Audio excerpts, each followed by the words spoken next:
चल ହେଲା ତାହେଲେ ପୂର୍ବ କ୍ଲାସରେ ପିଲା ଅପତ୍ୟ ଅର୍ଥକ ଯାହା ବି ସବୁ ଥିଲା ତାକୁ ପିଲା ମାନେ ଦେଖିଥିଲେ ଆଉ ଗୋଟିଏ ପିଲେ ପ୍ରକରଣ ଆମର ଥିଲା କି ପିଲେ ମତ୍ୱର୍ଥ ପ୍ରତ୍ୟୟ ଠିକ ଅଛି ମତ୍ୱର୍ଥ ମାନେ ହଉଛି ପିଲା ମତୁ ପ୍ରତ୍ୟୟ ମତୁ ପ୍ରତ୍ୟୟ ଅର୍ଥରେ କଣ ସବୁ ପ୍ରତ୍ୟୟ ହୁଏ ତାରି ଉପରେ ପିଲା ମାନେ ଦେଖିବା କିନ୍ତୁ ସର୍ବପ୍ରଥମେ ପିଲେ ଯୋଉ ମତୁପର ଅର୍ଥ କଣ ମତୁପ ହୁଏ ପିଲେ କୋଉ ଅର୍ଥରେ ତ ସେଇଟାକୁ ଆମେ ମାନେ ପ୍ରଥମେ ପିଲେ ଜାଣିବାର ଅଛି ତ ମତୁ ପ୍ରତ୍ୟୟ ହୁଏ ପିଲେ କୋଉ ଅର୍ଥରେ ତ ତା ପାଇଁ ସୂତ୍ର କହୁଛି ତଦସ୍ୟ ଅସ୍ତି ଅସ୍ମିନ୍ ଇତି ମତୁ ହେଲା ୟାକୁ ଯଦି ସନ୍ଧି ବିଚ୍ଛେଦ କରିକି ପଢିବ ପିଲେ ତତ ଅସ୍ୟ ଅସ୍ତି ଅସ୍ମିନ୍ ଇତି ମତୁ ହେଲା ଅର୍ଥାତ ସେ କହୁଛି ଦିଟା ଅର୍ଥରେ ପିଲେ ମତୁ ପ୍ରତ୍ୟୟ ହୁଏ ଅସ୍ୟ ଅସ୍ତି ଅଥବା ଅସ୍ମିନ୍ ଅସ୍ତି ଏହି ଅର୍ଥରେ ପିଲେ ପ୍ରାତିପଦିକରୁ ମତୁ ପ୍ରତ୍ୟୟ ହୋଇଥାଏ ପ୍ରାତିପଦିକ ମାନେ ଶବ୍ଦ ରୂପିଲେ ମତୁ ପ୍ରତ୍ୟୟ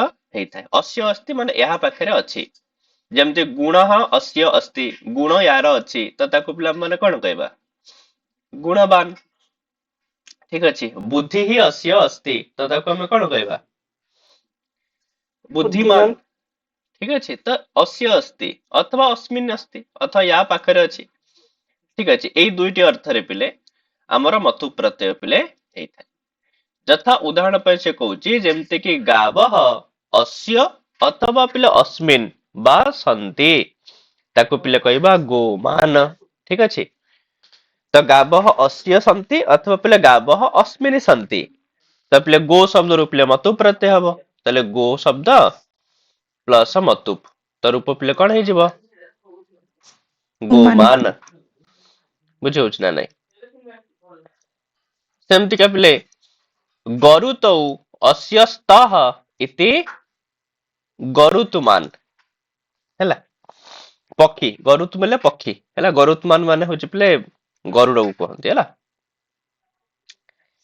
ସେମିତିକା ପିଲେ ବିଦ୍ୱାଂସଃ ସନ୍ତି ଅସ୍ୟ ଅଥବା ଅସ୍ମିନ୍ ତାକୁ ପିଲା ମାନେ କଣ କହିବା ବିଦୁଷ୍ମାନ ହେଲା ଏ ତିନିଟା ହଉଛି ପିଲେ ଶାସ୍ତ୍ରୀୟ ଉଦାହରଣ ସେଥିପାଇଁ ଦିଆଗଲା ପିଲେ ଏଠି ହେଲା ଏ ତିନିଟା ପିଲେ ଗୋମାନ ଗରୁତମାନ ଆଉ ପିଲେ ବିଦୁଷ୍ମାନ ଇଏ ହଉଛି ଆମର ଶାସ୍ତ୍ରୀୟ ଉଦାହରଣ କିନ୍ତୁ ବେଳେ ବେଳେ ପିଲେ କଣ ହୁଏ ନା ମତୁ ପ୍ରତ୍ୟୟ ହେଲେ ଲାଷ୍ଟକୁ ତ ପିଲେ ମାନ ହୁଏ କିଛି ଜାଗାରେ ପିଲେ ମତୁ ଉପରେ କଣ ହୁଏ ମାନ ନ ହେଇକରି ପିଲେ ବାନ ବି ହେଇଥାଏ ମାନେ ବ ହେଇଯାଏ ଠିକ ଅଛି ତ ସେ କହିବା କଥା କି ପିଲେ ମତୁ ପ୍ରତ୍ୟୟର ଅନୁବନ୍ଧ ଲୋପ ହେଲା ପରେ କେବଳ ପିଲେ ମତ ହିଁ ବଞ୍ଚିଥାଏ କାହିଁକିନା ମତୁ ଉପରେ ପ ଲୋପ ହେଇଯିବ ହଲନ୍ତ୍ୟମରେ ହରସଉ ଲୋପ ହେଇଯିବ ପିଲେ ଉପଦେଶ ଅଜୁନାସିକ ଇତରେ ତ କେବଳ କଣ ଶେଷ ରହିଯିବ ମତ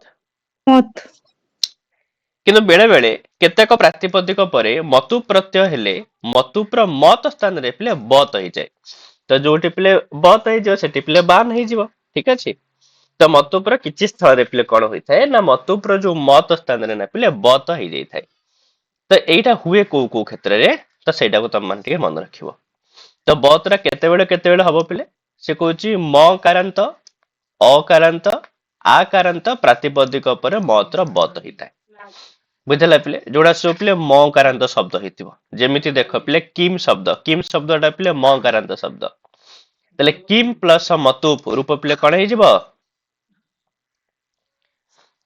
କିମ୍ ବାନ ହେଇଯିବ ଏଠି ଆଉ ମାନ ହବନି ପିଲେ କିମ୍ ବାନ ସେମିତି ପିଲେ ସମ ପ୍ଲସ ମତୁପ ତ ସମ ଟା ପିଲେ ମକାରାନ୍ତ ଶବ୍ଦ ତ କଣ ହେଇଯିବ ସମ୍ବାନ ପିଲେ ହେଇଯିବ ହେଲା ମ କାରାନ୍ତ ସେମିତି ଅକାରାନ୍ତ ଶବ୍ଦ ପିଲେ ଯେମିତି କି ଗୁଣ ପିଲେ ତ ଗୁଣ ପ୍ଲସ ମତୁପ ରୂପ ପିଲେ କଣ ହବ ଗୁଣବାନ ହବ ସେମିତି ଆକାରାନ୍ତ ପିଲେ ବିଦ୍ୟା ପ୍ଲସ ମତୁପ ରୂପ ପିଲେ କଣ ହବ ବିଦ୍ୟାବାନ ଅର୍ଥାତ ପିଲେ ମକାରାନ୍ତ ଶବ୍ଦ ଅକାରାନ୍ତ ଶବ୍ଦ ଆକାରାନ୍ତ ଶବ୍ଦ ପରେ ପିଲେ ଯୋଉ ମତ ଥାଏ ନା ମତଟା ପିଲେ ବତ ହେଇଯିବ ଆଉ କାହା ପରେ ହବ ନା ସେ କହୁଛି ଯେଉଁ ଶବ୍ଦର ପିଲେ ଉପଧାରେ ବର୍ତ୍ତମାନ ଉପଧା କଥା କହୁଛି ପିଲେ ଯେଉଁ ଶବ୍ଦର ଉପଧାରେ ମକାର ଥିବ ଅଥବା ଅକାର ଥିବ ଅଥବା ଆକାର ଥିବ ସେପରିକା ଶବ୍ଦ ପରେ ମଧ୍ୟ ପିଲେ ମତର ବତ ହେଇଥାଏ ହେଲା ଉପଧାରା ବି ରହିଲେ ପିଲେ ହବ ଯେମିତି କି ପିଲେ ଲକ୍ଷ୍ମୀ ଶବ୍ଦ ତମେ କହିବ ଲକ୍ଷ୍ମୀ ଶବ୍ଦ ତ ମକାରାନ୍ତ ନୁହଁ କି ଅକାରାନ୍ତ ନୁହଁ କି ଆକାରାନ୍ତ ବି ନୁହଁ ଲକ୍ଷ୍ମୀ ଶବ୍ଦ ତ ପିଲେ ଦୀର୍ଘ ଇକାରାନ୍ତ କିନ୍ତୁ ଦୀର୍ଘ ଇକାରାନ୍ତ ହେଲେ ବି ପିଲେ ଲକ୍ଷ୍ମୀ ଶବ୍ଦର ଉପଧାରେ ପିଲେ ମକାର ଅଛି। ଉପଧାରେ ପିଲେ ମକାର ଅଛି ନା ନାଇଁ? ଉପଧାରେ ମକାର ଅଛି। ଆରେ ଅନ୍ତିମ ବର୍ଣ୍ଣରୁ ତ ପିଲେ ପୂର୍ବ ବର୍ଣ୍ଣ ଉପଧା ଆଉ ଅନ୍ତିମ ବର୍ଣ୍ଣ ହଉଛି ଦୀର୍ଘ। ଦୀର୍ଘର ପୂର୍ବ ବର୍ଣ୍ଣ ହଉଛି ମକାର। ତାହେଲେ ଉପଧାରେ ପିଲେ ଅଛି ମକାର। ତ ସେଥିପାଇଁ ଲକ୍ଷ୍ମୀ ପ୍ଲସ ମତୁପ ହେଲେ ମଧ୍ୟ ରୂପ ପିଲେ କଣ ହବ? ବାନ୍ ଲକ୍ଷ୍ମୀ ହବ। ଲକ୍ଷ୍ମୀ ବାନ ପିଲା ହବ। ଏଠି ଆଉ ଲକ୍ଷ୍ମୀ ମାନ ପିଲା ହବ ନାହିଁ, ଲକ୍ଷ୍ମୀ ବାନ ହବ। ଯେମିତି ପିଲେ ଦେଖ ପୟସ, ପୟସ ଶବ୍ଦ ତ ପିଲା ଅକାରାନ୍ତ ନୁହଁ କି ମକାରାନ୍ତ ନୁହଁ କି ଆକାରାନ୍ତ ନୁହଁ, ନହେଲେ ମଧ୍ୟ ଉପଧାରେ ପିଲା ଅକାର ଅଛି। ପୟସର ପିଲେ ଉପଧାର ଅଛି ଅକାର, ସେଥିପାଇଁ ପୟସ ପ୍ଲସ ମତ ରୂପ ପିଲେ କଣ ହେଇଯିବ? ପୟସ୍ୱାନ। ପୟସ୍ୱାନ ହବ ପିଲେ, ବାନ ହବ। ଆଉ ସେମିତିକା ପିଲେ ଦେଖ ଭାସ ଶବ୍ଦ, ଭାସର ପିଲେ ଅନ୍ତିମରେ ସିନା ମକାର କି ଅକାର କି ଆକାର ନାହିଁ, କିନ୍ତୁ ଉପଧାରେ ପିଲେ ଆକାର ଅଛି। ସେଥିପାଇଁ ଭାସ ପ୍ଲସ ମତ ରୂପ ପିଲେ କଣ ହେଇଯିବ? ଭାସ୍ୱାନ ହେଲା। ତାପରେ କଣ କହିଲା ପିଲେ? ତାପରେ ନେକ୍ସଟ ନିୟମ କହୁଛି ଝୟ ପ୍ରତ୍ୟାହାରସ୍ଥ ବର୍ଣ୍ଣ ଯେଉଁ ଶବ୍ଦର ଅନ୍ତରେ ଥିବ ସେପରି ଶବ୍ଦର ପରେ ମଧ୍ୟ ମତ ସ୍ଥାନରେ ବତ ହେଇଥାଏ। ସେ କହୁଛି ଯୋଉଗୁଡାକ ଯୋଉ ଶବ୍ଦ ଗୁଡାକର ଅନ୍ତରେ ପିଲେ ଝୟ ପ୍ରତ୍ୟାହାର ବର୍ଣ୍ଣ ଥିବ। ଝୟ ପ୍ରତ୍ୟାହାର ବର୍ଣ୍ଣ ମାନେ ହଉଛି ପିଲେ ଝଭୟ, ଝଭୟର ଝଠୁ ଆରମ୍ଭ କରିକିରି କପୟର ପିଲେ ଇୟକାର ପର୍ଯ୍ୟନ୍ତ। ତ ଯେତିକିଟା ବର୍ଣ୍ଣ ଆସୁଛନ୍ତି ସେଇ ବର୍ଣ୍ଣ ମାନେ ଯଦି ଅନ୍ତିମରେ ଥିବେ ତାହେଲେ ବି ପିଲେ ମତ ସ୍ଥାନରେ ବତ ହେଇପାରିବ।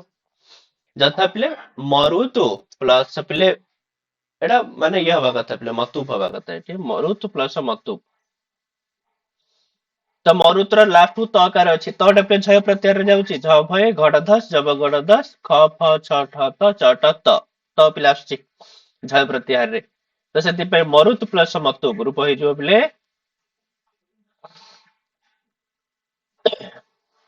ଆରେ ମରୁତ୍ୱାନ ନା ନାଇଁ?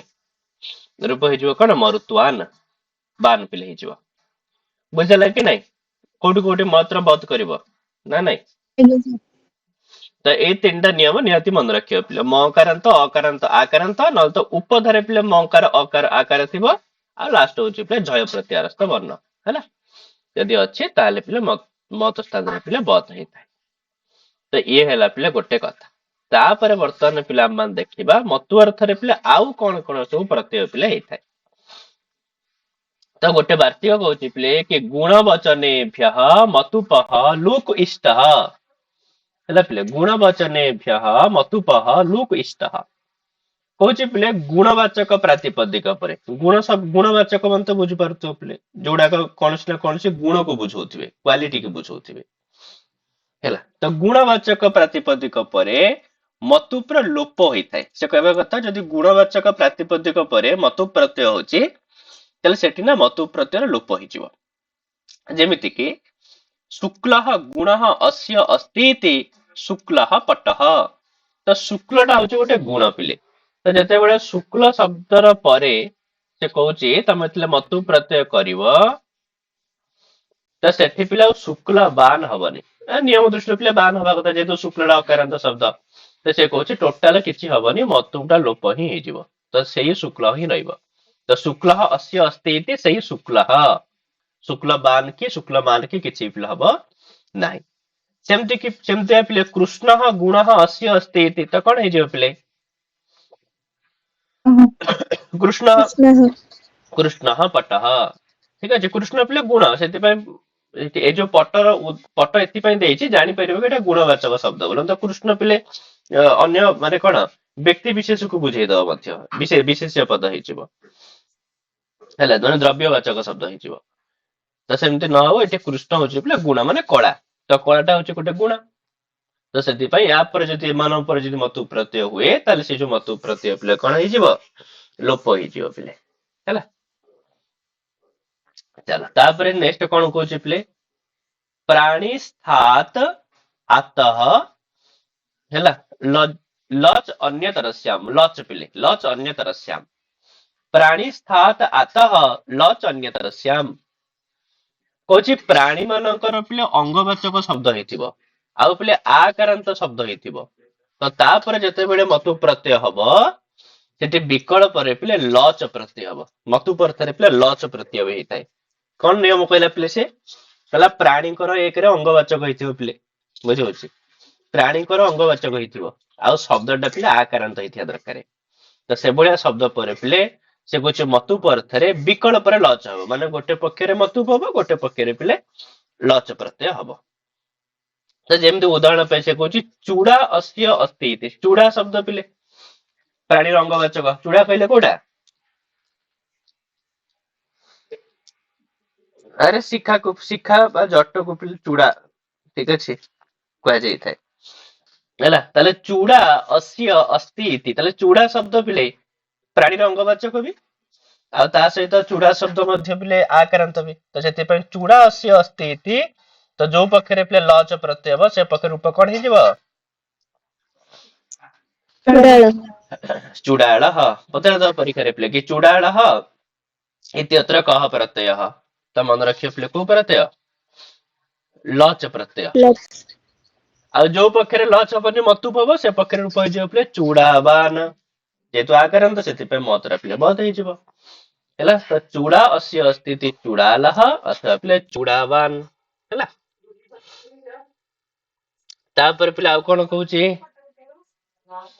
ନା ଲୋମାଦି ପାମାଦି ପିଚ୍ଛାଦିଭ୍ୟ ଶନେ ଲଚ ହେଲା ପିଲେ। ଲୋମାଦି ପାମାଦି ପିଚ୍ଛାଦିଭ୍ୟ ଶନେ ଲଚ କହୁଛି ଲୋମ ଆଦି ପ୍ରାତିପଦିକ ପରେ ମତୁପ ଅର୍ଥରେ ସ ପ୍ରତ୍ୟୟ ହୁଏ, ପାମା ଆଦି ପ୍ରାତିପଦିକ ପରେ ନ ପ୍ରତ୍ୟୟ ହୁଏ, ଆଉ ପିଛ ଆଦି ପ୍ରାତିପଦିକ ପରେ ଇଲଚ ପ୍ରତ୍ୟୟ ହେଇଥାଏ ବିକଳ୍ପରେ। ବିକଳ୍ପରେ ଗୋଟେ ପକ୍ଷରେ ହବ, ଗୋଟେ ପକ୍ଷରେ ପିଲା ହବନି। ତ ଯେମିତି ଲୋମା ଆଦି କଥା ଦେଖିବା ପିଲେ କି ଲୋମାନି ସନ୍ତି ଅସ୍ୟ ଇତି, ତ ହବ ପିଲେ ଯେତେବେଳେ ଲୋମ ଶବ୍ଦରୁ ସ ପ୍ରତ୍ୟୟ ହବ ରୂପ ପିଲେ କଣ ହେଇଯିବ? ଲୋମସଃ। ଲୋମସଃ। ଆଉ ଯୋଉ ପକ୍ଷରେ ସ ହବନି ସେ ପକ୍ଷରେ ପିଲେ ଲୋମବାନ ହେଲା। ସେମିତି ପିଲେ ରୋମାଣୀ ସନ୍ତି ଅସ୍ୟ ଇତି, ତ ରୋମସଃ ଆଉ ପିଲେ ରୋମବାନ। ରୋମବାନ। ତାପରେ ପିଲେ ପାମ ଶବ୍ଦ ଉପରେ ନ ପ୍ରତ୍ୟୟ ହବ, ସେଥିପାଇଁ ପାମ ଅସ୍ତି ଅସ୍ୟ ଇତି, ତ ପିଲେ ପାମ ନହ। ଆଉ ଗୋଟେ ପକ୍ଷରେ ପିଲେ ପାମବାନ। ଆଉ ସେମିତି ପିଛ ଆଦି ପରେ ପିଲେ ଇଲଚ ପ୍ରତ୍ୟୟ ହବ, ସେଥିପାଇଁ ପିଚ୍ଛମ ଅସ୍ତି ଅସ୍ୟ ଇତି ରୂପ ପିଲେ ହବ ପିଚ୍ଛିଳଃ। ଆଉ ଗୋଟେ ପକ୍ଷରେ ପିଲେ ପିଚ୍ଛବାନ ହେଲା। ତ ଇଏ ହେଲା ପିଲେ। ତାପରେ ସେଥିରୁ କଣ କହୁଛି ନା ଅଙ୍ଗାତ କଲ୍ୟାଣୀ ଲକ୍ଷ୍ମ୍ୟା ଅଚ ହେଲା। କହୁଛି ଅଙ୍ଗ ଶବ୍ଦରୁ କଲ୍ୟାଣ ଅଙ୍ଗ ଅର୍ଥରେ ନ ପ୍ରତ୍ୟୟ ହେଇଥାଏ ହେଲା। କହୁଛି କଲ୍ୟାଣ ଅଙ୍ଗ ମାନେ କଲ୍ୟାଣ ମାନେ ଶୁଭ ଏମିତି ଅର୍ଥରେ ପିଲେ। ତ ଯଦି ପିଲେ କଲ୍ୟାଣ ଅଙ୍ଗ କଥା ହେଲା ତାହେଲେ ସେ କହୁଛି ଏଠି ନ ପ୍ରତ୍ୟୟ ପିଲେ ହବ।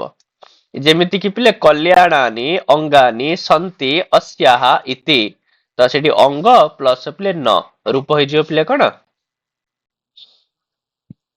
ଅଙ୍ଗନା। ଅଙ୍ଗନା ପିଲେ କାହାକୁ କହନ୍ତି? ସ୍ତ୍ରୀ ଲୋକଙ୍କୁ ଅଙ୍ଗନା କହନ୍ତି, କାହିଁକି ନା ତାଙ୍କର ଅଙ୍ଗ ପ୍ରତ୍ୟଙ୍ଗ ମଙ୍ଗଳଦାୟକ ହେଇଥାଏ। ଠିକ ଅଛି, ତାହେଲେ ଅଙ୍ଗନାରେ ପିଲେ ବିଗ୍ରହ ବାକ୍ୟ କେମିତି ହବ? କଲ୍ୟାଣାନି ଅଙ୍ଗାନି ସନ୍ତି ଅସ୍ୟାହ ଇତି, ତାକୁ ଆମେ କହିବା ଅଙ୍ଗନା। ଆଉ କହୁଛି ଲକ୍ଷ୍ମୀ ଶବ୍ଦରୁ ମଧ୍ୟ ନ ପ୍ରତ୍ୟୟ ଯଦି ହୁଏ ତାହେଲେ ଲକ୍ଷ୍ମୀର ଦୀର୍ଘଇକାର ସ୍ଥାନରେ ପିଲେ ଅକାର ଆଦେଶ ହବ। କହୁଛି ଲକ୍ଷ୍ମୀ ଶବ୍ଦ ପରେ ମଧ୍ୟ, ଲକ୍ଷ୍ମୀ ଶବ୍ଦ ପରେ ତ ଆମେ ଜାଣିଛେ ପିଲେ ଇଏ ପ୍ରତ୍ୟୟ ବି ହେଇଥାଏ କଣ ମତୁପ ହେଇକି ଲକ୍ଷ୍ମୀ ବାନ ବି ରୂପ ହଉଛି। କହୁଛି ବେଳେ ବେଳେ ଲକ୍ଷ୍ମୀ ଶବ୍ଦ ପରେ ପିଲେ ନ ପ୍ରତ୍ୟୟ ବି ହୁଏ। ଆଉ ସେ କହୁଛି ଯଦି ତୁମେ ନ ପ୍ରତ୍ୟୟ କରୁଛ ତାହେଲେ ଲକ୍ଷ୍ମୀର ଦୀର୍ଘଇକାର ଲୋପ ହେଇକି ସେଠି ଅକାର ହେଇଯିବ। ସେଥିପାଇଁ ଲକ୍ଷ୍ମୀ ହିଁ ଅସ୍ତି ଅସ୍ୟ ଇତି, ତ ରୂପ ପିଲେ କଣ ହେଇଯିବ? ଲକ୍ଷ୍ମଣ ହେଲା। ଲକ୍ଷ୍ମୀର ଦୀର୍ଘ ହିଁ ଲୋପ ହେଇଗଲା, ତାପରେ ନ ଅଛି ତ ନଟାରେ ନତ୍ୱ ବିଧି ହେଇକି ନ ହେଇଯାଇଛି ପିଲେ, ତ ଲକ୍ଷ୍ମଣ। ତ ସେଥିପାଇଁ ଯଦି ପଚାରିବ ଲକ୍ଷ୍ମଣ ଇତ୍ୟତ୍ର କହ ମତ୍ୱର୍ଥ୍ୟ ପ୍ରତ୍ୟୟ, ତାହେଲେ ପିଲେ କଣ କହିବ?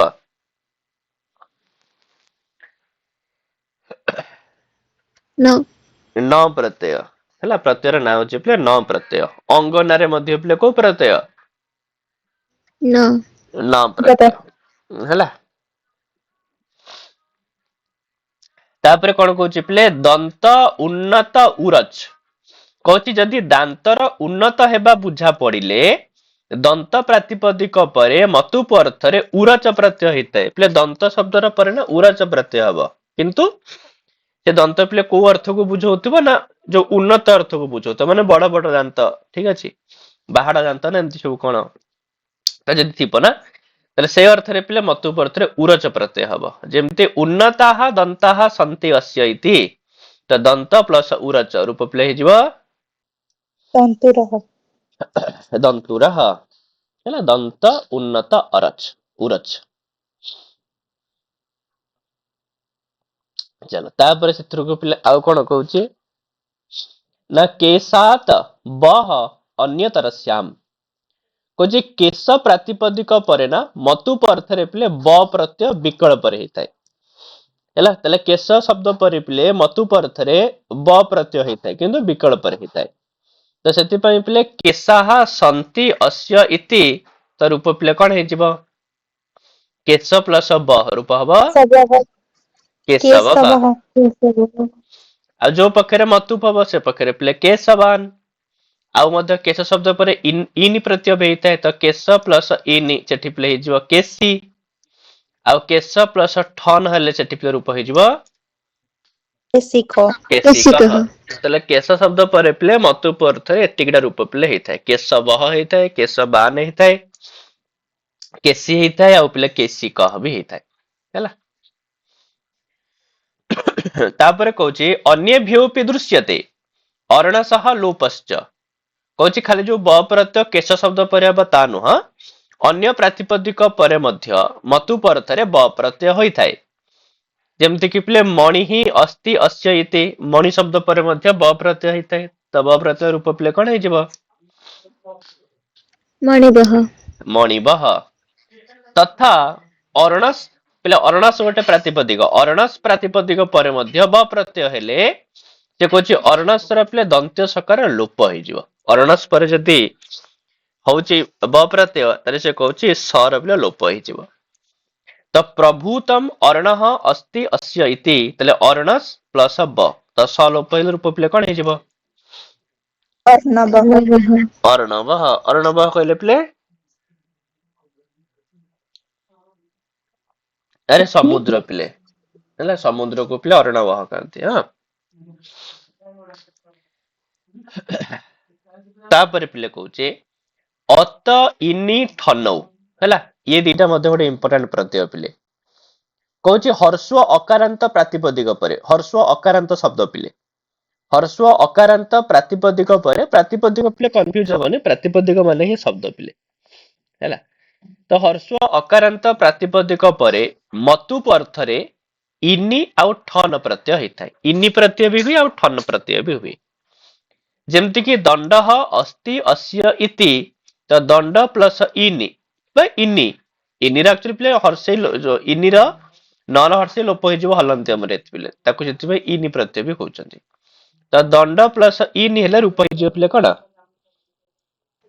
ଦଣ୍ଡି ଦଣ୍ଡି ଆଉ ଯୋଉ ପକ୍ଷରେ ପିଲେ ଠନ ହବ ସେ ପକ୍ଷରେ ରୂପ ହେଇଯିବ ପିଲେ ଦଣ୍ଡିକଃ ଦଣ୍ଡିକଃ ହେଲା ସେମିତି ପିଲେ ଗୁଣ ଶବ୍ଦ ମଧ୍ୟ ହର୍ଷ ଅକାରାନ୍ତ ଶବ୍ଦ ତ ଗୁଣ ପରେ ମଧ୍ୟ ହବ ଇନି ପ୍ରତ୍ୟୟ ତ ରୂପ ହେଇଯିବ ପିଲେ କଣ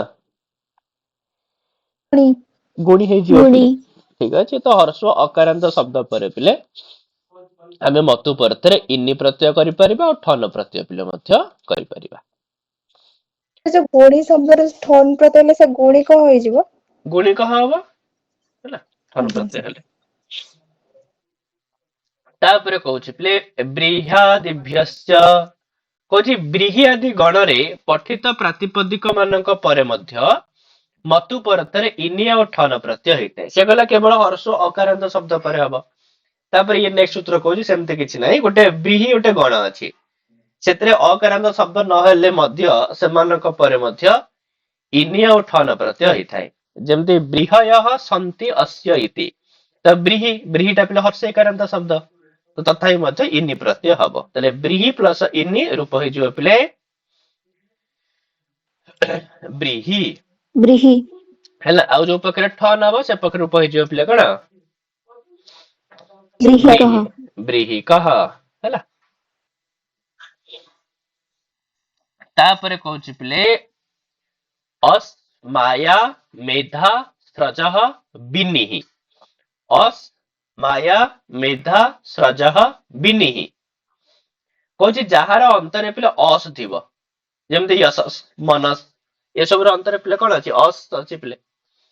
ତ ଯାହାର ଅନ୍ତରେ ପିଲେ ଅସ୍ ଥିବ ସେପରି ପ୍ରାତିପଦିକ ପରେ ତଥା ମାୟା, ମେଧା ଆଉ ସ୍ରଜ ଏଇ ତିନୋଟି ଶବ୍ଦ ପରେ ମତୁ ପରଥରେ ପିଲେ ବିନି ପ୍ରତ୍ୟୟ ହେଇଥାଏ। ମତୁ ପରଥରେ ବିନି ପ୍ରତ୍ୟୟ କରିବ ଯାହାର ଅନ୍ତରେ ଅସ୍ ଥିବ। ଯେମିତି ସେ କହିଲା ୟଶଃ ଅସ୍ତି ଅସ୍ୟ ଇତି। ତ ୟଶସ୍ ଶବ୍ଦ ପିଲେ ଲାଷ୍ଟକୁ ଅସ୍ ଅଛି, ତାହେଲେ ୟଶସ୍ ପ୍ଲସ ବିନି ରୂପ ପିଲେ କଣ ହେଇଯିବ? यशस्वी ୟଶସ୍ୱୀ। ଆଉ ଯୋଉ ପକ୍ଷରେ ମତୁ ହବ ସେ ପକ୍ଷରେ ୟଶସ୍ୱାନ୍ ନା ନାଇଁ। ସେମିତି ପିଲେ ମାୟା ଶବ୍ଦ ପରେ ମାୟା ଅସ୍ତି ଅସ୍ୟ ଇତି। ତ ଯୋଉ ପକ୍ଷରେ ବିନି ହବ ସେ ପକ୍ଷରେ ରୂପ ହେଇଯିବ ପିଲେ କଣ? मायावी ମାୟାବୀ। ଆଉ ତାପରେ ମାୟା ଶବ୍ଦ ଉପରେ ଆଉ ବି ମଧ୍ୟ ପିଲେ ଯେହେତୁ ମାୟା ଶବ୍ଦଟା ବ୍ରୀହି ଗଣରେ ଯାଉଛି ସେଥିପାଇଁ ଇନି ପ୍ରତ୍ୟୟ ବି ହବ। ତ ସେଠି ରୂପ ହବ ପିଲେ ମାଇ। ଆଉ ଠନ ହେଲେ ମାଇ କହ। ଆଉ ମତୁପ ହେଲେ ପିଲେ ମାୟାବାନ मायावान ମାୟାବାନ ହେଲା।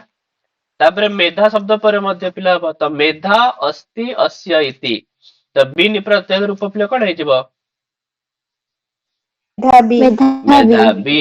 ଆଉ ଯୋଉ ପକ୍ଷରେ ମତୁପ ହବ ସେ ପକ୍ଷରେ ରୂପ ହେଇଯିବ ମେଧାବାନ ମେଧାବାନ मेधावान ହେଲା। ଆଉ ସେମିତି ପିଲେ ସ୍ରଗ ଅସ୍ତି ଅସ୍ୟ ଇତି। ତ ବିନି ପ୍ରତ୍ୟୟ ରୂପ ହେଇଯିବ କଣ? କି रघुवी ହଁ ସ୍ରଗ୍ବି। ଆଉ ଯୋଉ ପକ୍ଷରେ ମତୁପ ହବ ସେଠି ରୂପ ହେଇଯିବ ଭଗବାନ रघुवान ସ୍ରଗବାନ ହେଲା।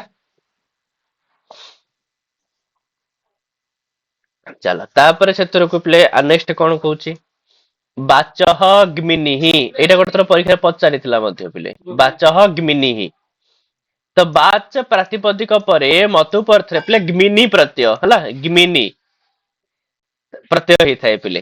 ଗ୍ମିନିର ପିଲେ ନର ହର୍ଷଇକାରଟା ଯୋଉ ଅଛି ନା ହର୍ଷଇ ଲୋପ ହେଇଯିବ ହଲନ୍ତ୍ୟମରେ ଗ୍ମିନି ରହିବ ପିଲେ ଲାଷ୍ଟକୁ। ତ ପ୍ରତ୍ୟୟ ପିଲେ ହେଇଥାଏ। ଯେମିତି ପ୍ରଶସ୍ତା ବାକ ଅସ୍ତି ଅସ୍ୟ ଇତି। ତ ରୂପ ପିଲେ କଣ ହେଇଯିବ? ଗିମି बाग्मी ବାଗ୍ମୀ। ତ ଥରେ ପଚାରିଥିଲା ମଧ୍ୟ ପିଲେ। ତ ବାଗ୍ମୀ ବାଗ୍ମୀ ଦେଇଥିବା ଉପରେ ଦେଇଥିଲା ପିଲେ ବାଗ୍ମୀ। ତଳେ ସବୁ ବିଭିନ୍ନ ପ୍ରକାର ଦେଇଥିଲା। ଉନ୍ନତା ବାକ୍, ପ୍ରଶସ୍ତା ବାକ୍ ହେଲା, ବିପୁଳା ବାକ୍ ଅଥବା ପିଲେ ଏମିତି କଣ ଦେଇଥିଲା ସେ ଅପସନ। ତ ଆନ୍ସର ପିଲେ କଣ ହେଇଯିବ?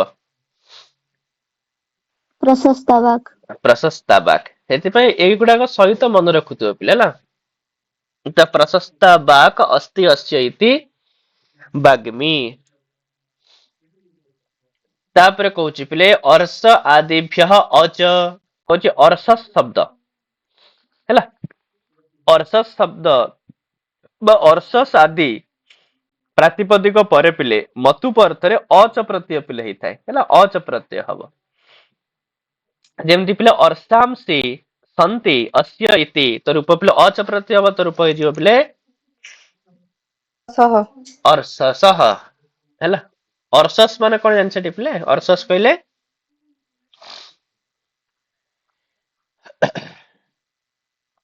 ଆରେ ଗୋଟେ ରୋଗ ବି ଅଛି ଅର୍ଷ ପିଲେ ବୁଝି ହଉଛି। ଯୋଉ ମଳକଣ୍ଟକ ଟାଇପ ର ତାକୁ କହୁଛନ୍ତି। ତ ସେଇଟାକୁ ହିଁ ଆମ ସଂସ୍କୃତରେ ସେଇଟାକୁ ଅର୍ଷ ବୋଲି କହୁଛନ୍ତି ହେଲା। ତ ଅର୍ଷାଂସି ସନ୍ତି ଅସ୍ୟ ଇତି ଅର୍ଷସଃ। ତାପରେ ପିଲେ ଅହମ ଶୁଭମ ଶୁଭମୁହୋ ୟୁସୁ। କହୁଛି ଅହମ ଶବ୍ଦ ଆଉ ପିଲେ ଶୁଭମ ଏହି ଦୁଇଟି ଅବୟ ପଦ ଦ୍ୱୟର ପରେ ପିଲେ ମତୁପ ଅର୍ଥରେ ପିଲେ ୟୁସୁ ପ୍ରତ୍ୟୟ ହେଇଥାଏ ହେଲା। ଅହମ ପରେ ଆଉ ଶୁଭମ ପରେ ପିଲେ ୟୁସୁ ପ୍ରତ୍ୟୟ ହବ। ଯେମିତି ପିଲେ ଅହମ ଅସ୍ତି ଅସ୍ୟ ଇତି। ଏଠି ଅହମ ଟାକୁ ପିଲେ ଯୋଉ ଅସ୍ମତ୍ ଶବ୍ଦର ଅହମ ବୋଲି କରିବ। ଏଠି ଅହମ ପିଲେ ଅବୟ ପଦ ଗୋଟେ, କାହିଁକି ଅବୟ ପଦରେ ମଧ୍ୟ ଅହମ ଅଛି। ଅହମର ଅର୍ଥ ଅହଙ୍କାର ହେଲା। ତାହେଲେ ପିଲେ ଅହମ ଅସ୍ତି ଅସ୍ୟ ଇତି। ତ ରୂପ ପିଲେ କଣ ହେଇଯିବ? ହଇୟୁ ଅହମ ଇହୁ ହେଲା। ଆଉ ଶୁଭମ ଅସ୍ତି ଅସ୍ୟ ଇତି ଭମେଇ ହଉ ଶୁଭମ ଇହୁ शुभमेहु ହେଲା। ତ ଏଥିରେ ଚାର୍ଟ ଆକାରରେ ପିଲେ ବହୁତ ହି ସର୍ଟକଟ ରେ ସବୁ କିଛି ଲେଖିଦେଇଛି ପିଲେ ମୁଁ ହେଲା। ପରୀକ୍ଷାରେ ସବୁ ୟାରି ଭିତରେ ଆସିବ। ଏତିକି ଜିନିଷ ତମେ ଯଦି ମନେ ରଖୁଛ ହେଇଗଲା ପିଲେ ହେଲା। ଆଉ କାଲି କି ଆମେ ଶୁଭମ ଶବ୍ଦର ଅର୍ଥ ଟା କଣ? ଉଁ ସାର୍ ଯୋଉ ଶୁଭମ ଶବ୍ଦର ଅର୍ଥ ଟା କଣ? ଶୁଭମ ଥିବ ନର୍ମାଲି ଶୁଭ ଅର୍ଥରେ ହିଁ ହେଲା ଶୁଭମ କହିଲେ। ଆଜ୍ଞା ସାର୍। ଠିକ ଅଛି ପିଲେ ଶୁଭମ କରତୁ କଲ୍ୟାଣମ ନା ନାଇଁ। ତ ଶୁଭମ ପିଲେ ସେଇ ଅର୍ଥରେ, ଶୁଭମ ମାନେ ଶୁଭମ ଅର୍ଥରେ। ତାପରେ ପିଲେ କାଲି ଠାରୁ ଆମେ ପଢିବା କଣ ନା କୋଉଟା ପିଲେ ସ୍ତ୍ରୀ ପ୍ରତ୍ୟୟ। ତଳିତ ପ୍ରକରଣ ପିଲା ସରିଲା, କାଲିକି ପିଲା ଆମେ ଦେଖିବା ସ୍ତ୍ରୀ ପ୍ରତ୍ୟୟ। ସ୍ତ୍ରୀ ପ୍ରତ୍ୟୟ ସରିଲା ପରେ ଆଉ ପିଲେ ରହିବ ବ୍ୟାକରଣ ଦିଟା ବଡ ବଡ ପାର୍ଟ, କାରକ ଆଉ ହଉଛି କଣ ସମାସ। ସମାସ। ହେଲା, ଏଇ ତିନୋଟି ସରିଲେ ବ୍ୟାକରଣ ପିଲା ଶେଷ ହବ।